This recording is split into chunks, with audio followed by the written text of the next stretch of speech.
Good morning, Sabbath School members. We welcome you to virtual Sabbath School here at Oak in Randburg, Seventh-day Adventist. We want to take this moment to welcome our members from Zambia, welcome our members from Tanzania, our members from Namibia, our members from Zimbabwe, and our members from South Africa. Of course, our members all around the world who watch our programs and who join us for our virtual programming. We welcome you to our virtual Sabbath School. Sabbath School is a special ministry that involves every Adventist around the world, regardless of background. It starts in the home, as well as the church, for all ages. And it incorporates the entire world church. I mean, think about it. Every Adventist is studying the same thing all around the world. It also incorporates fellowship with the entire church congregation, and every local church member is encouraged to go out and do mission for Jesus Christ. These are the ingredients that make Sabbath School alive. The Lord is my light. One component is the foundation of Bible study and prayer. Remember what made Sabbath School exciting for you? It's trained, gifted, and godly teachers that make the Bible come alive and its principles profound and exciting. Psalms 27 verse 1, right? Right. And this verse reminds me of a story that I heard about a woman who was driving home late one night.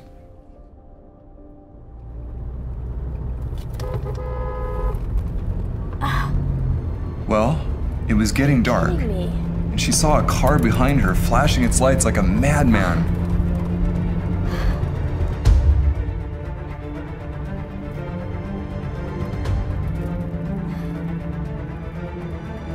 She swerved from lane to lane, started to realize something weird was going on.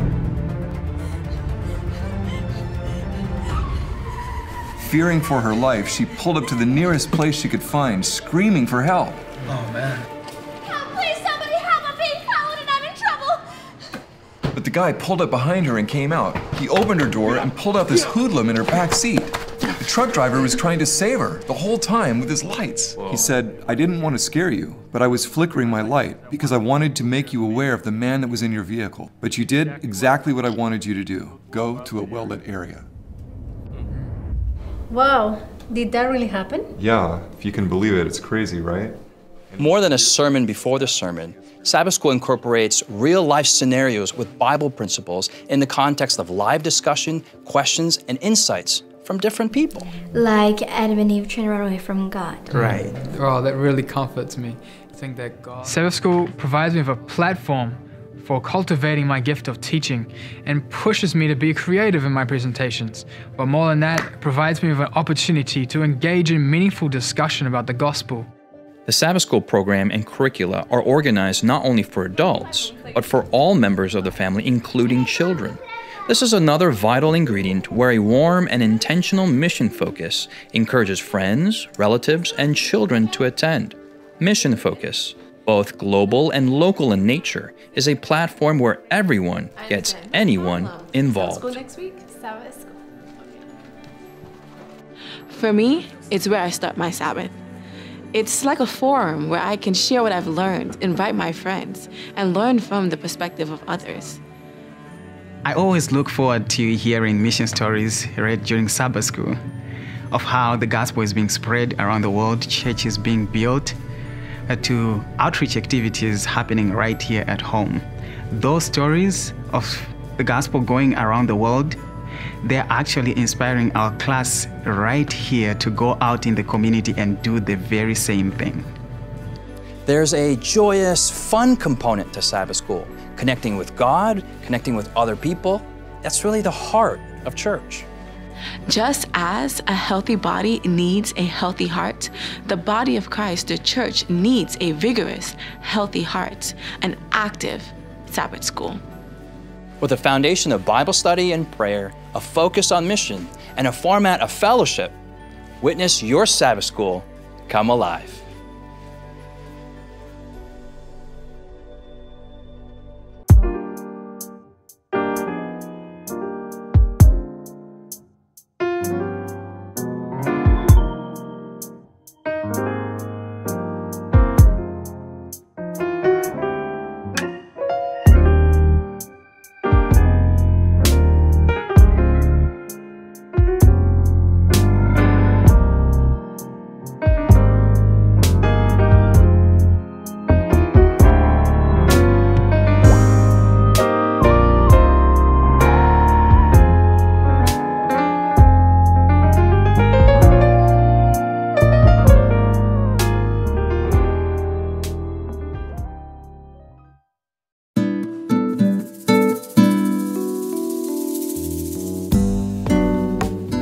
On February 22, 1895, pioneer missionary Frank H. Westphal arrived in Brazil.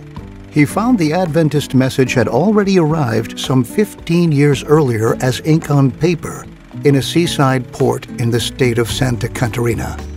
Frank and Mary Westphal began their work in Wisconsin, USA, where Frank worked to reach the German-speaking population.